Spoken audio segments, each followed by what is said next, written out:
Assalamu alaikum, dear viewers. Welcome to my channel.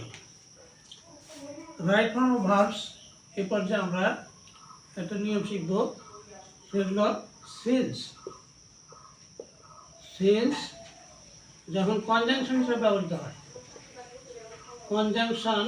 ব্যবহৃত হয় তখন দুইটা ক্লজকে যুক্ত করে সিন্সটা যখন যুক্ত করবে তখন সিন্সের আগে যে ক্লজটা হবে সেটা হবে প্রেজেন্ট ইনডিফিনিট টেন্সের বা প্রেজেন্ট পারফেক্ট টেন্সের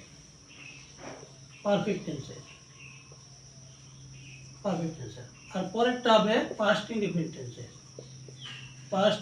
টেন্সের আর যদি এরকম কিছু দেওয়া থাকে যারা বলা যাচ্ছে 5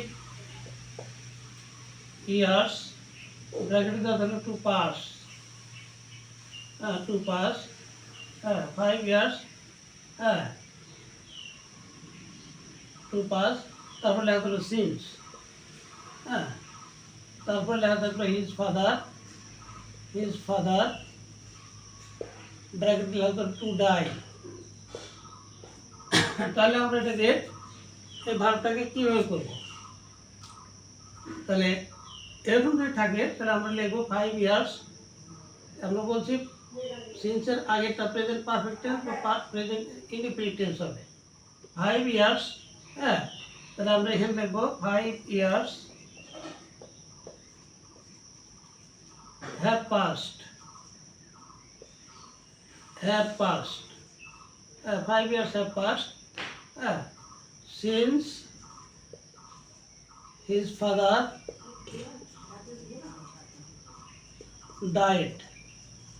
5 years have passed since his father died। তাহলে আমরা এই নিয়মটা কভার করলাম প্রেজেন্ট পারফেক্ট টেন্সে। সিন্সের আগে আমরা এর প্রেজেন্ট পারফেক্ট টেন্স লিখতাম। 5 years have passed since his father died, পরেরটা পাস্ট ইনডিফিনিট টেন্স died।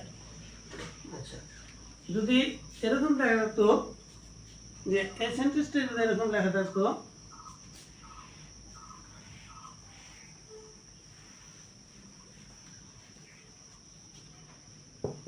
ইট ব্র্যাকেট লাগতো to be it be 5 years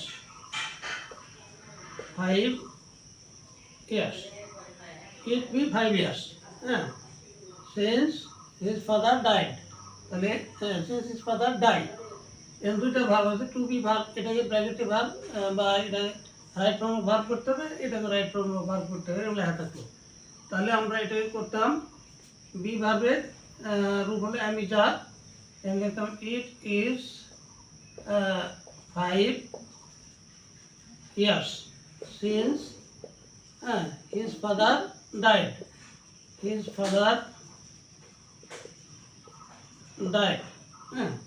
এটা হলো যে প্রেজেন্ট ইনডিফিনিট টেন্সটা কভার করলো। It is 5 years।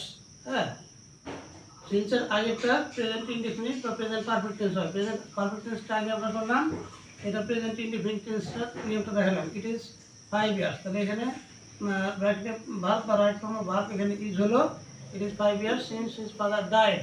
এটা পাস্ট ইনডিফিনিট টেন্স হবে, এটা আগের মতোই থাকলো ডাইড, টু ডাই আছে, এখানে ডাইড হলো। তো এর বাংলা হচ্ছে 5 বছর হলো তার পিতা মারা গেছেন।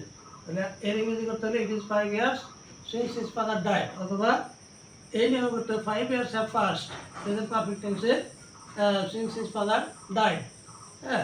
দুইটার যে কোনো একটা নিয়মে করলেই হবে। এবং এই ব্র্যাকেটে ভার্ব বা রাইট ফর্ম অফ ভার্ব যদি থাকে এখানে পাস থাকে 5 years থাকে, তাহলে এটা আমরা প্রেজেন্ট পারফেক্ট টেন্সে করবো, আর এটা ইট ইজ টু বি থাকলে এটা প্রেজেন্ট ইনডিফিনিট টেন্সে করবো।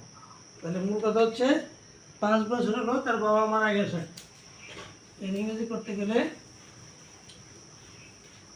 সেখানে আমরা দুইভাবে লিখতে পারবো। একটা হলো 5 years have passed since his father died। এটাও লিখতে পারবো অথবা it is 5 years, it is 5 years since his father died, এটাও লিখতে পারবো। হ্যাঁ, এখন মূল কথা হচ্ছে সিন্সের আগে যে ক্লজটা থাকবে এটা হয় প্রেজেন্ট পারফেক্ট টেন্স হবে, নতুবা প্রেজেন্ট ইনডিফিনিট টেন্স হবে।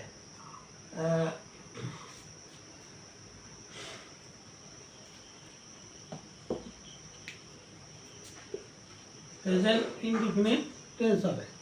হ্যাঁ, এখানে টাইপ ফর্ম অফ ভার্ব যদি এখানে পাস্ট থাকে তাহলে পাস্ট লিখতে হবে, প্রেজেন্ট পারফেক্ট টেন্স নিয়মে হ্যাভ লিখতে হবে।